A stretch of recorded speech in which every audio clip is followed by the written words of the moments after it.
Assalamualaikum. Pada kesempatan kali ini, kita akan mempelajari mengenai kesetimbangan kimia. Pernahkah kalian berpikir apa sih bedanya air pada wadah terbuka dan pada wadah tertutup? Air pada wadah terbuka akan berkurang. Hal ini karena tetesan air menguap dari permukaan air dan keluar dari gelas. Pada wadah tertutup, air juga akan mengalami penguapan, tetapi uap air tertahan oleh tutup wadah, sehingga air dalam wadah tidak berkurang. Hal ini dikarenakan uap air yang terperangkap akhirnya mencapai kejenuhan, kemudian mengembun dan akhirnya mengalir kembali ke dalam botol. Kesetimbangan artinya sama. Lalu, kalau kesetimbangan kimia, apanya yang sama? Masanya, atau volumenya, atau laju reaksinya? Ternyata kesetimbangan kimia yang sama adalah laju reaksinya. Laju reaksi terhadap produk bakalan sama dengan laju reaksi terhadap reaktan, dan konsentrasi reaktan juga produk itu nggak bakalan berubah. Reaksi kimia. Yang pertama ada reaksi irreversibel. Reaksi irreversibel ialah reaksi di mana produk tidak dapat bereaksi kembali membentuk reaktan. Reaksi irreversibel ditunjukkan dengan tanda panah satu arah. Contohnya, reaksi antara HCl berwujud aquos dengan NaOH berwujud aquos menjadi NaCl berwujud aquos ditambah H2O berwujud liquid, di mana NaOH ditambah H2O ini nggak bisa bereaksi kembali membentuk HCl dan NaOH. Kalau dalam kehidupan sehari-hari, contohnya adalah saat kita menggoreng telur. Telur yang sudah matang tidak dapat kembali lagi menjadi mentah. Yang kedua, reaksi reversibel. Reaksi reversibel ialah reaksi di mana produk dapat bereaksi kembali untuk membentuk reaktan. Reaksi reversibel ditunjukkan oleh panah dua arah. Contohnya, reaksi antara N2 berwujud gas dengan 3H2 berwujud gas menjadi 2NH3 berwujud gas. Nanti NH3-nya ini bisa bereaksi kembali membentuk N2 dan juga H2. Kalau dalam kehidupan sehari-hari, kita bisa melihatnya ketika makan es krim. Es krim yang sudah cair bisa dibekukan kembali.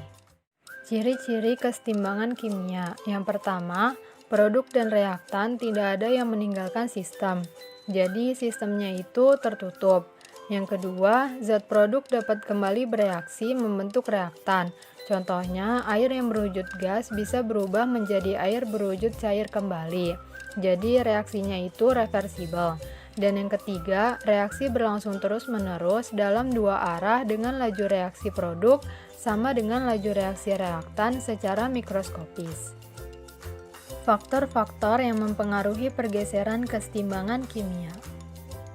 Yang pertama, perubahan suhu. Jika suhu dinaikkan, maka kesetimbangan akan bergeser ke kiri atau ke arah reaksi endotherm di mana delta H-nya itu positif.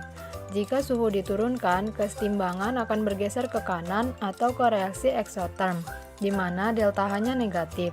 Contohnya, reaksi antara CO berwujud gas dengan H2O berwujud gas menjadi CO2 berwujud gas ditambah H2 berwujud gas. Delta H-nya sama dengan min 41 kJ. Jika suhu diturunkan, kesetimbangan akan bergeser ke arah CO2 dan H2. Dan jika suhu dinaikkan, kesetimbangan akan bergeser ke arah CO dan H2O. Yang kedua, perubahan konsentrasi. Contohnya, reaksi antara N2 berwujud gas dengan 3H2 berwujud gas menjadi 2NH3 berwujud gas. Jika gas N2 ditambahkan, maka kesetimbangan akan bergeser ke arah NH3. Dan jika gas N2 dikurangi, kesetimbangan akan bergeser ke arah N2 dan H2. Yang ketiga, perubahan tekanan. Jika tekanan diperbesar, kesetimbangan akan bergeser ke arah komponen yang jumlah molnya lebih kecil. Sementara jika tekanan diperkecil, kesetimbangan akan bergeser ke arah komponen dengan jumlah mol yang lebih besar. Contohnya, yang pertama, reaksi antara N2 berwujud gas dengan 3H2 berwujud gas menjadi 2NH3 berwujud gas. Jika tekanan diperbesar, kesetimbangan akan bergeser ke arah NH3. Sementara, jika tekanan diperkecil, kesetimbangan akan bergeser ke arah gas N2 dan H2. Yang kedua, reaksi antara H2 berwujud gas dengan I2 berwujud gas menjadi 2HI berwujud gas. Perubahan tekanan pada kesetimbangan ini tidak menyebabkan pergeseran kesetimbangan, karena jumlah mol per reaksi sama dengan jumlah mol hasil reaksi. Dan reaksi yang ketiga, reaksi antara C berwujud solid ditambah 2N2O berwujud gas menjadi CO2 berwujud gas ditambah 2N2 berwujud gas. Tekanan tidak mempengaruhi komponen yang berwujud padat ataupun cair.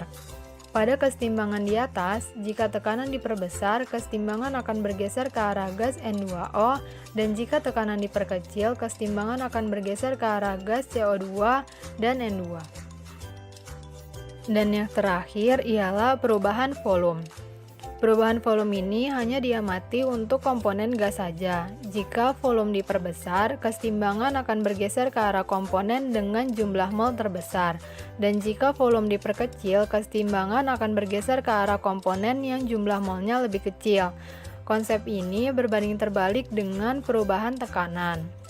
Contohnya ialah reaksi PCl5 berwujud gas menjadi PCl3 berwujud gas ditambah Cl2 berwujud gas. Jika volume diperbesar, kesetimbangan bergeser ke arah PCl3 dan Cl2. Sementara jika volume diperkecil, kesetimbangan akan bergeser ke arah PCl5. Hukum kesetimbangan. Pada reaksi kesetimbangan, hasil kali konsentrasi zat hasil reaksi dipangkatkan koefisiennya dibagi dengan hasil kali konsentrasi zat per reaksi dipangkatkan dengan koefisiennya juga, hasilnya akan tetap pada suhu tetap.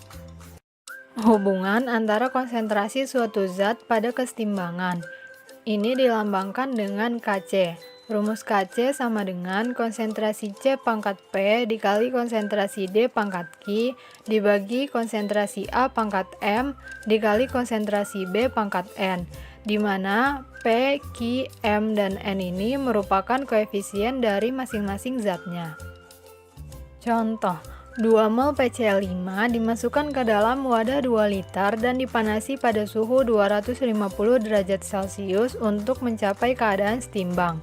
Ketika 60% PCl5 terurai menjadi PCl3 dan Cl2, nilai tetapan kesetimbangan Kc untuk reaksi PCl5 menjadi PCl3 ditambah Cl2 adalah: yang pertama, PCl5 yang terdisosiasi hanya 60%.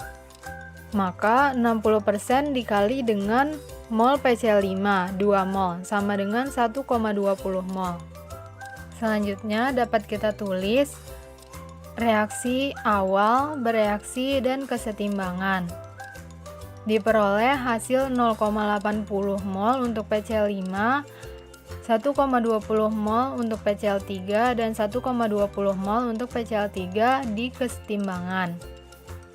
Untuk konsentrasi saat setimbang, itu masing-masing mol di saat kesetimbangan dibagi dengan 2 liter.